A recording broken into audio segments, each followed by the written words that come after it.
Hello, Lee here, giving an update on my second year of my super hot breeding project, an east-west breeding project between Bangladeshi peppers, the Dorset Naga, and the Trinidadian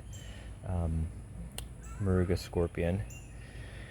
Using the Dorset Naga from Sea Spring, which is kind of the official source because that is in Dorset, and using the Moruga from the Chili Pepper Institute at New Mexico State University, which is also sort of an official in that is where the 2 million Scoville unit measurement was done for Moruga. So here's what I've got. I've got some good variation, and I've got large swaths of emptiness here because I've just culled a bunch.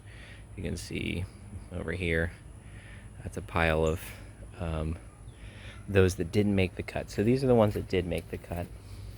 Kept this one because kind of like the pheno, sort of interesting and really chunky. It's got that big Moruga chunk to it, and some of them have pretty nice shapes. Good heat, real slow oven heat on a lot of these Moruga crosses, which is definitely that kind of heat that I like. This is maybe the most promising, at least in a phenotype. Some of these have had really bad sun scald, but very consistent phenos that have the nice little tail that who doesn't love. Very Moruga, very like 7-pot primo, and like it, gonna keep it. He's got a friend over here which doesn't have a lot of really good pods, but you'll see. Maybe here's one, if I can reach it. That same thing. Good tail, good heat. Very thin walled. Both of those are super thin walled, and I think that's what actually helps give it that shape.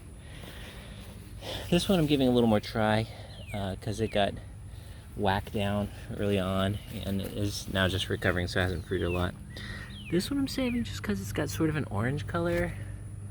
This one I'm saving because it's wildly productive. Nice and wide shape to it, very productive. Got a chocolate, which was kind of neat, unexpected. And I don't think I'll talk about those.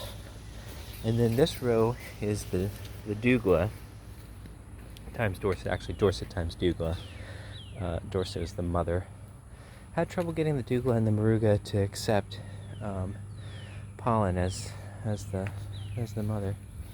Anyway, but the Dorset did quite well with that. So I've got a couple chocolates. Nothing to write home about in terms of pheno shape, but super ferocious heat compared to the Moruga crosses, which I would say they have probably similar skull heat units, but they're just really different in the way that they hit you. And these are very, very oily. And I guess that's all I want to say. The other ones that I got rid of were very tasty for the Morugas. Really good taste, like zero of some of the objectionable kind of chinense flavors that us who have dabbled in the super hots are quite familiar with, but I don't think that they were record makers, and they really just had a very ghost appearance to them, so I don't think they would distinguish themselves visually. I guess that's all I gotta say. Thanks.